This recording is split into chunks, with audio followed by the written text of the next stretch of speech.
कैसे ये सब हुआ है? मेरे पेट में दर्द था फिर मेरा हाथ सून हो गया। सून होने के बाद मेरा हाथ काम नहीं कर रहा था। फिर मेरे को दर्द का सुई थी कि थोड़ा देर बाद ठीक हो जाएगा, तो नहीं ठीक हुआ मेरा हाथ। फिर मेरा और दर्द बढ़ते गया, दर्द बढ़ते गया। तो फिर तो उसका उतना दूर हाथ काट के निकालना पड़ेगा। फिर भी कलकत्ता में ले गए तो वो लोग कोशिश किए, सारा चीज़ टेस्ट वेस्ट हुए, करने के बाद वो लोग ऑपरेशन किए। करिए ना तो लड़की का इन्फेक्शन शरीर में फैलेगा। तो फिर वो मीटिंग हुआ डॉक्टर लोग का, हम लोग परिवार भी गए थे। मीटिंग के बाद ये डिस्कस हुआ कि हाथ को निकालना पड़ेगा, नहीं तो लड़की को भी थोड़ा खतरा हो सकता है। सामने हंसते ही रहते हैं।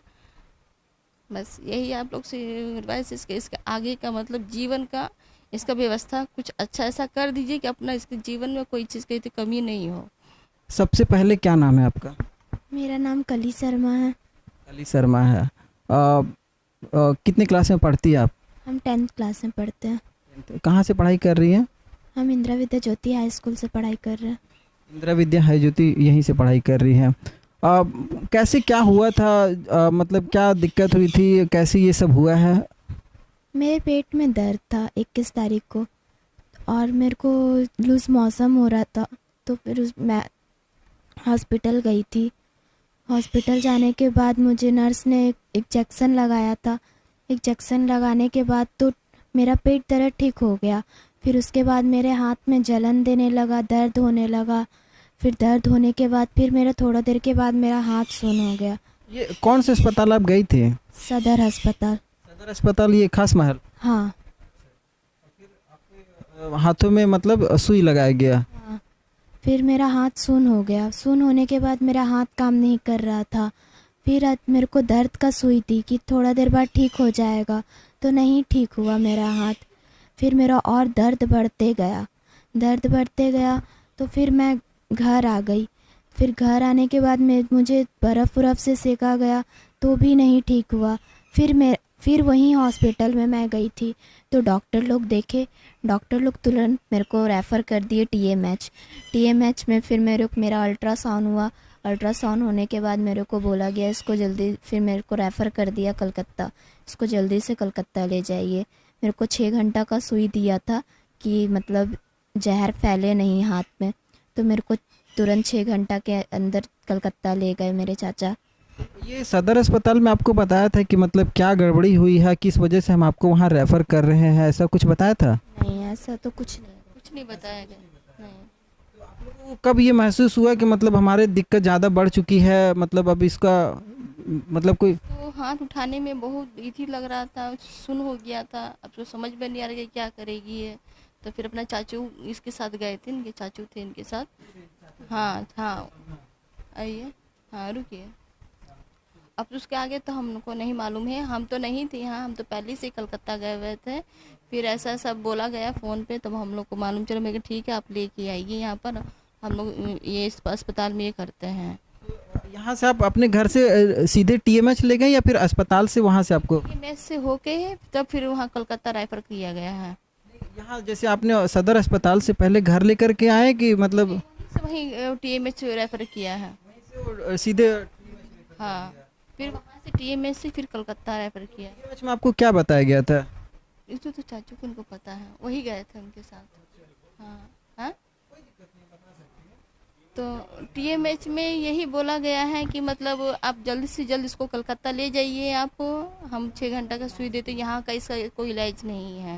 मतलब आपको उस समय बताया गया था कि मतलब हाथ में किस तरीके का प्रॉब्लम हुआ है या नहीं हुआ है? नहीं, ऐसा कुछ नहीं बताया। अगर यही बोला गया है कि आप मतलब जल्दी से जल्द इसको ले जाइए, इसका इलाज यहाँ नहीं है, कलकत्ता ही है। के अंदर में वो एक तो इंजेक्शन दिया पेट में, उसके बाद हम लोग सीधा कलकत्ता लेके गए हैं। फिर वहाँ अपना जाके वहाँ ट्रीटमेंट किया हुआ है। वहाँ जब आप पहुँचे हैं, आप साथ में थी? हम तो नहीं, तो पहले से एक दिन पहले ही से ही हम कलकत्ता थे, इसके चाचू साथ में गए थे। साथ में थे। थोड़ा सा आप बैठ जाइएगा। तो आप जैसे साथ में गए थे, तो यहाँ से आप लोग कलकत्ता गए, तो वहाँ आपको क्या बोला गया देख करके इनको? कलकत्ता में बोला गया कि हाथ तो बहुत ज़्यादा ख़राब हो गया है, सून हो गया। हम लोग कोशिश करेंगे कि लड़की का हाथ बचाने के लिए, नहीं तो उसका उतना दूर हाथ काट के निकालना पड़ेगा। फिर भी कलकत्ता में ले गए तो वो लोग कोशिश किए, सारा चीज़ टेस्ट वेस्ट हुए, करने के बाद वो लोग ऑपरेशन किए। ऑपरेशन किए तो ऑपरेशन करने के बाद 72 घंटा का टाइम दिया।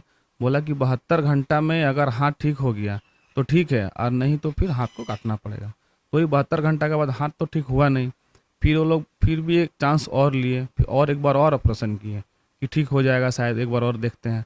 दोबारा भी ऑपरेशन किया तो दोबारा में भी हाथ काम नहीं किया। मतलब इतना ज़्यादा नस सूख गया था कि वो नस दोबारा चालू हुआ ही नहीं। जो खराब हुआ तो खराब रह ही गया। उसके बाद धीरे धीरे पूरा मांसपेशी खराब होने लगा। मांसपेशी खराब होने लगा तो खराब होते होते होते होते इतना ज़्यादा खराब होने लगा कि डॉक्टर बोला कि अब ज़्यादा दिन रखेंगे तो पूरा बॉडी में इन्फेक्शन फैल जाएगा। तो इसलिए फिर बाद में डॉक्टर लोग हम लोग को फिर फैमिली कम्युनिकेशन हुआ एक तो कि इस तरह सा मैटर है, अब क्या करना है, अब जो करिए अब जल्दी करिए, ना तो लड़की का इन्फेक्शन शरीर में फैलेगा। तो फिर वो मीटिंग हुआ डॉक्टर लोग का, हम लोग परिवार भी गए थे। मीटिंग के बाद ये डिस्कस हुआ कि हाथ को निकालना पड़ेगा, नहीं तो लड़की को भी थोड़ा खतरा हो सकता है। कलकत्ता में आमरी हॉस्पिटल में गए थे हम लोग। उस हॉस्पिटल में मतलब बताया गया कि आपका हाथ मतलब ये काटने से ही उपाय है। हाँ, हाथ काटना ही पड़ेगा क्योंकि इन्फेक्शन इतना ज़्यादा हो गया कि वो तो बॉडी में चला जाएगा ना उसका इन्फेक्शन। तो हाथ को काट करके निकालना पड़ा। तो एक बार मतलब जैसे एक जहन में आता है चीज़ें कि हाँ मतलब एक लड़की है इस तरीके से मतलब जो सरकार की लापरवाही है, सरकार के जो भी झोला टाइप से झोला छाप टाइप से जो डॉक्टर हैं उन लोगों को अगर अभी तक क्या हुआ है उन लोगों को? अभी तो पता नहीं चली, लेकिन पेपर में जैसे हम लोग सुने हैं कि वो लोग कहीं ट्रांसफ़र कर दिया गया है, हटा दिया गया वहाँ से। उसके बाद तो हम लोग वहाँ गए नहीं। तो सरकार से कोई वार्ता अभी तक हुई है या कोई आश्वासन दिया गया अभी तक? हाँ, सरकार से हम लोग गए थे डीसी मैडम के पास में। तो डीसी मैडम आश्वासन दी है कि हम इसके पीछे छानबीन करेंगे, और जो भी है छानबीन करने के बाद आप लोग खबर हम देंगे। ये छानबीन से हो जाएगा सब कुछ? छानबीन से तो नहीं होगा, अब डीसी मैडम जिस तरह से बोलेगी उस हिसाब से हम लोग करेंगे। अभी तो हम अपना अर्जी वहाँ पर दाखिल किए हैं। और स्थानीय जो आपके प्रतिनिधि वगैरह हैं, विधायक सांसद, इनकी तरफ से कुछ भी ऐसा? नहीं, अभी तो हम लोग ऐसा कुछ बोले नहीं है। सब हम लोग सीधे डीसी ऑफिस में ही गए थे बात करने के लिए। इस बच्ची को देखेंगे अगर आप यहाँ पर देख रहे होंगे चेहरे पे एक मासूमियत है, और कह सकते हैं कि मतलब अगर आपको एक अंदर से झकझोर देने वाली ऐसी घटना घटी है जिसका एक जीता जागता यहाँ पर उदाहरण आपको देखने को मिलेगा।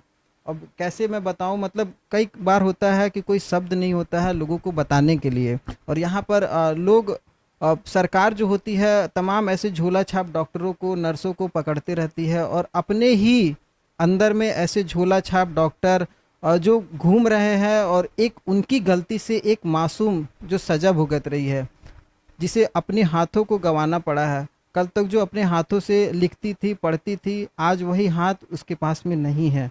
और ये पूरे सरकार को, पूरे प्रशासन को सोचने वाली बात है। अब कैसा अभी एक अनुभव होता है कि मतलब जैसे दोस्तों के साथ बैठना उठना, या अभी तो कुछ ऐसा हुआ है? हाँ। नॉर्मल चल रहा है? हाँ, अभी सब तो नॉर्मल चल रहा है। पढ़ाई वगैरह सब नॉर्मल। अभी कोई तकलीफ वगैरह? नहीं, अभी कोई तकलीफ नहीं है मेरे को। नहीं।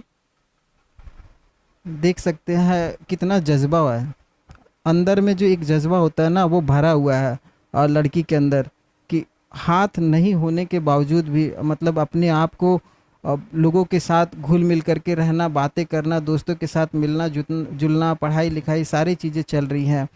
और यहाँ पर सरकार को, प्रशासन को ये चीज़ समझना पड़ेगा, देखना पड़ेगा कि जो भी इसके पीछे दोषी हैं उनके खिलाफ सख्त से सख्त कार्रवाई हो, कि ऐसे झोला छाप जो भी डॉक्टर है, नर्स है, वो किसी और की ज़िंदगी ना बर्बाद कर सके भविष्य में।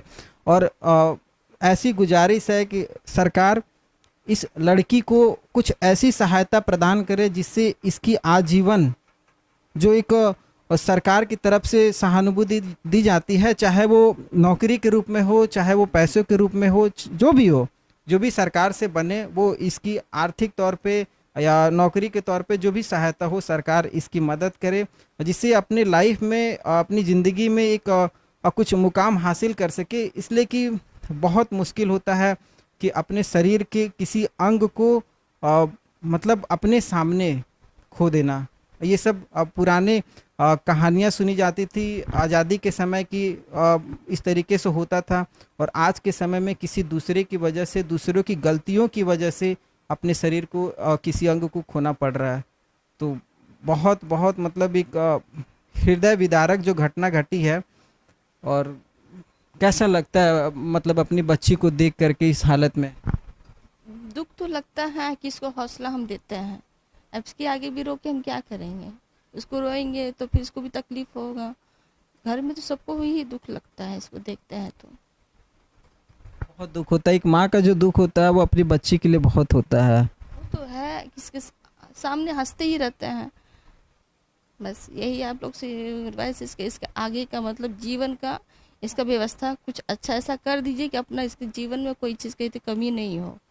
अब पढ़ाई लिखाई में भी अभी ठीक है, इसका अपना पढ़ाई लिखाई करे, सब कुछ करे, यही हम लोग से उम्मीद है आप लोग से भी कि आगे का इसको हमेशा हौसला देते रहिए आप लोग भी इसको। देखिए, लड़की पढ़ने में भी काफ़ी तेज तर्रार है और सब कुछ है। जब प्रशासन किसी ऐसे व्यक्ति को रोजगार दे सकता है जो किसी योग्य नहीं होता है, और जो योग्य है, और एक प्रशासन की नाकामी और गलतियों का जीता जागता उदाहरण है, तो यहाँ पर प्रशासन को खुद आगे बढ़ करके, और जो भी सरकार है और जो भी अपने तरीके से बन पाए इसकी सहायता करे। अब वो सहायता इसकी पूरी ज़िंदगी को संवार सकती है अभी भी। और बस यही मैं कहना चाहूँगा, और बाकी बात अब कहने के लिए कुछ नहीं है। बस प्रशासन से इतना ही रिक्वेस्ट है कि इस लड़की को संज्ञान में लें, और एकदम मतलब एक होता है ना प्रायोरिटी के तौर पर, एकदम इस चीज़ों को प्रायोरिटी के तौर पे इसकी आर्थिक या जो भी मदद हो वो मदद को पहुंचाने की कोशिश करें। धन्यवाद।